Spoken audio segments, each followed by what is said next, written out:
J'ai vu passer une publication d'un garçon que je connaissais pas nécessairement sur Facebook qui disait qu'il recherchait des laveurs de vitres pour l'été, parce que l'été arrivait, c'était mon été, l'été avant que je rentre au cégep.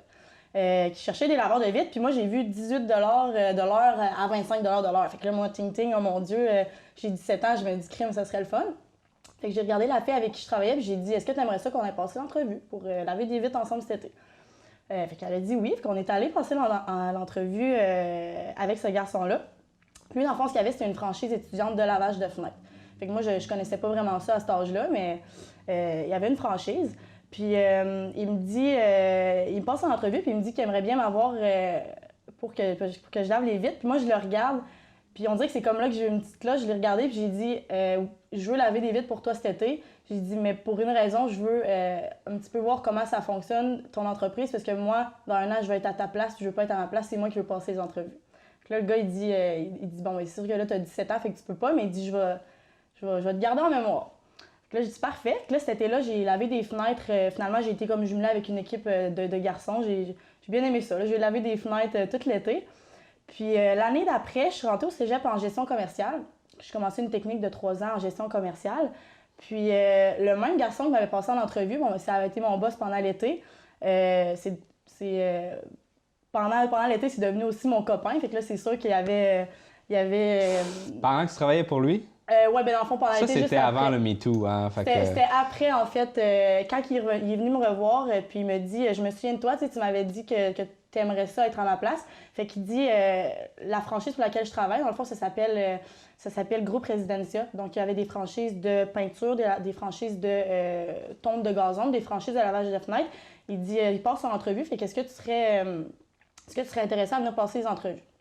Fait que moi, du haut de mes 17-18 ans, je comprenais pas trop. J'avais aucune idée vraiment que je voulais être en entrepreneuriat, mais je me suis comme pas plus posé de questions. J'ai dit, ben oui, ça pourrait être cool, on va l'essayer. Fait que je suis allée passer les entrevues avec une de mes très bonnes amies, en fait, quelqu'un qui était une de mes très bonnes amies dans le temps. On est allé passer les entrevues ensemble, on s'est dit, on préfère cette expérience-là ensemble.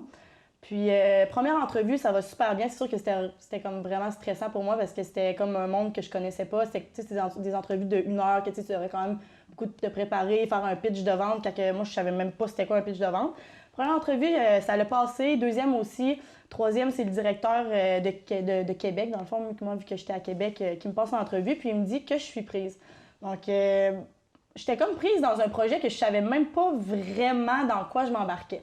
Donc, c'est sûr que quand on a une franchise, bon, ben là, il faut mettre un montant de départ. Puis ensuite, bon, ben, ça va être des redevances. Fait que moi, je me suis pas vraiment posé de questions. J'ai dit, bon, l'argent que je me suis fait avec tous mes emplois que j'ai eu avant, ben, je vais la mettre là-dedans. Puis c'est combien le montant, sais-tu? Au début, je pense, si je me souviens bien, c'était environ 5 000. Okay. Tu sais, quand tu as 17-18 ans, mettre 5 000 quand tu es comme pas trop sûr de qu'est-ce que ça peut te ramener, je me suis dit, garde, je l'essaye. Fait qu'on met 5 000, mais après ça, bon, c'est acheter les équipements. Parce que moi, j'ai choisi la branche des fenêtres. Fait que c'était Vitrenet que ça s'appelait. Fait que c'était du lavage de fenêtres, lavage de gouttières, vidage de gouttières, lavage à pression. C'était vraiment cette branche-là que j'ai décidé de prendre. Fait que c'est ça, c'était 5 000. Après ça, c'est acheter les échelles, c'est acheter tous les équipements c'est quand même un gros montant à mettre. Mais moi, je me suis dit, je vais pouvoir les revendre dans 1 an, dans 2 ans, que j'aurai plus la franchise. Fait que bon, j'avais déjà... Ouais, c'est ça. Fait que j'ai commencé ça, puis honnêtement, ça a été très difficile. Ça a été ma première année, comme je disais, que j'ai eu ma petite entreprise, si je peux dire. Fait que j'avais tout le territoire de Sainte-Foy à Québec, là, pour ceux qui connaissent Québec, toute Sainte-Foy, Cap-Rouge. C'était moi qui avais comme tâche d'aller récolter les contrats de lavage de fenêtres. Fait que ce que je devais faire, en fait, c'est sûr qu'au début, on a eu des formations pour nous montrer comment faire de la vente, comment approcher les clients et tout le tralala. Puis après ça, on a des rencontres avec nos coachs à chaque semaine, mais on est quand même laissé à nous-mêmes. C'est vraiment notre entreprise. Tu sais, j'avais 18 ans quand j'ai commencé, fait que ils te font des formations, puis après ça, tu es laissé à toi-même. Donc, je commence ça. Je me monte mon équipe de porte-à-porte. Moi puis mon amie, l'enfant, elle avait la branche de gazon qui s'appelait Go Gazon, donc de tonte de gazon, sur le même territoire que moi. Fait qu'on s'est monté des équipes de porte-à-porte ensemble. Puis on est parti sans trop savoir quoi faire. Première soirée, on commence à faire du porte-à-porte. Première porte que je cogne, me fait refuser, je pars à pleurer. Oh my God, c'est pas fait pour moi. Finalement, première soirée que je fais, je pète comme un record de rendez-vous que je m'étais bookée pour la semaine. Puis ça va super bien. Fait que cette année-là, vraiment, ce que j'ai fait, c'est que je me suis montée des équipes de porte-à-porte. Après ça, je me suis engagée une vendeuse parce que mon année, elle a quand même très bien été au niveau performance. C'était vraiment stressant parce que, tu as 18 ans, tu es dans une franchise où il y a beaucoup pas de rivalité, mais tout le monde veut être dans les tops, tout le monde veut être dans les top vendeurs, il y a des concours, tu veux performer, puis moi j'étais une fille qui a quand même de l'orgueil, fait que je voulais toujours être meilleure que ce que j'avais fait, être meilleure des fois que ce que les autres avaient déjà fait auparavant, parce que je voulais me surpasser, puis surpasser un petit peu tout, si on peut dire.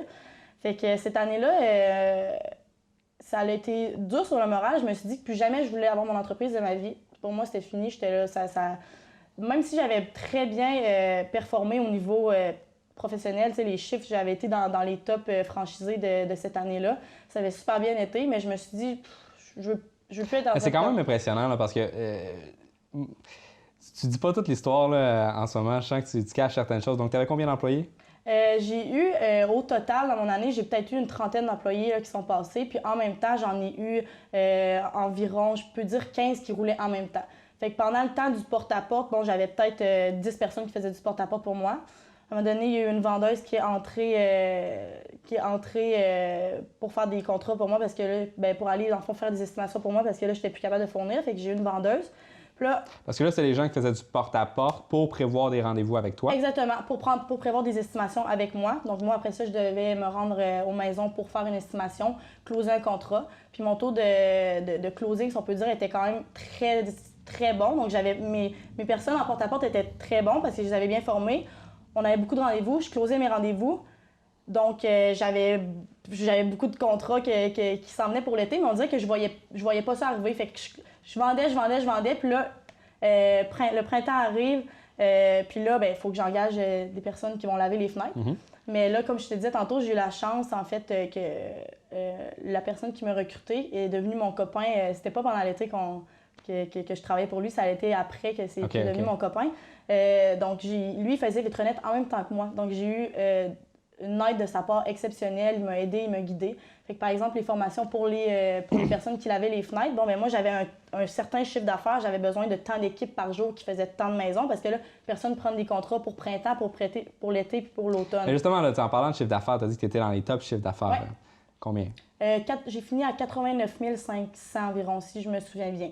Fait qu'à 18 ans, tu as été capable de gérer 15 personnes que tu as dit? Oui, 15 personnes environ en même temps. Là. Avec un chiffre d'affaires qui frôle le 100 000. Oui, exactement. Puis autour de toi, tes amis, qu'est-ce qu'ils pensent de ça? C'est un autre monde, là. Ouais. C'est pas comme travailler...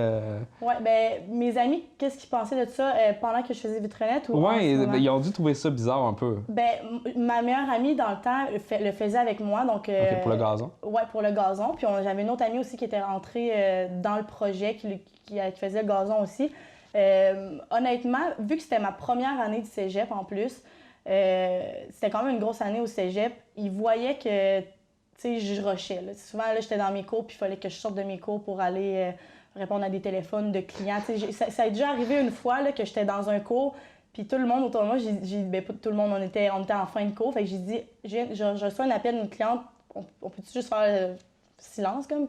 Puis la cliente, elle a commencé comme, c'était rare que j'avais des clients insatisfaits, mais elle était insatisfaite, puis elle m'a mis sur la main libre, puis les gens écoutaient, puis ils étaient comme, t'es vraiment bonne d'être capable de dealer avec ça parce que c'est quand même, au total, j'avais peut-être 350 clients qui avaient des attentes face à moi. Fait que j'avais des appels le vendredi soir à 10h du soir. J'avais des appels quand je sortais au bar pour la première fois. Puis là, les clients, des fois, ils appellent n'importe quand. Puis toi, que tu sois une cégepienne dans sa première année cégep qui étudie, ils s'en foutent. Puis c'est normal parce qu'ils signent pour un contrat, tu leur dois quelque chose en retour. Fait que mes amis ont vu que je travaillais fort. C'est sûr que tu vois un petit peu c'est qui les bons amis des moins bons amis. Tu vois c'est qui vont t'encourager. Tu vois c'est qui vont avoir un petit brin de jalousie face à ce que tu accomplis, je pense. Ouais. Fait que j'ai vraiment, dès cette année-là, j'ai vraiment commencé à faire un petit peu un tri, comme des personnes qui étaient bonnes dans ma vie, des personnes qui étaient moins bonnes. Mais en général, j'ai eu vraiment un bon support de mes amis. Okay. Je pense qu'ils non plus... Tu sais, je faisais pas juste parler de ça. Donc, ils étaient pas... ils trouvaient pas que j'étais too much de juste parler de ce que je vendais, tu sais. Là, maintenant, est-ce que tu parles too much de ton entreprise? J'en parle avec les personnes avec qui j'ai à en parler, dans le sens que mon cercle d'amis est rendu beaucoup des personnes en entrepreneuriat. Donc, j'ai comme un petit peu refait mon cercle dans la dernière année. Puis c'est comme toutes des personnes avec qui j'aime ça, parler de ça, parce qu'on se craint toutes, on se motive toutes, on se parle de nos entreprises, mais je suis pas gossante parce que je suis pas la seule à en parler. Par contre, quand je suis avec mes amis qui sont pas en entrepreneuriat, qui ont d'autres carrières, je vais en parler, mais je vais autant m'informer de eux, qu'est-ce qu'ils veulent faire, puis qu'est-ce que, tu sais, dans quoi ils veulent s'en aller, comment ça va leur étude et tout. Fait que je pense pas que... T'as d'autres... vous connectez à propos d'autres choses. Ouais, c'est ça. Je pense pas que je suis comme tannante avec ça. En tout cas, si je le suis, ils me le diront après le podcast.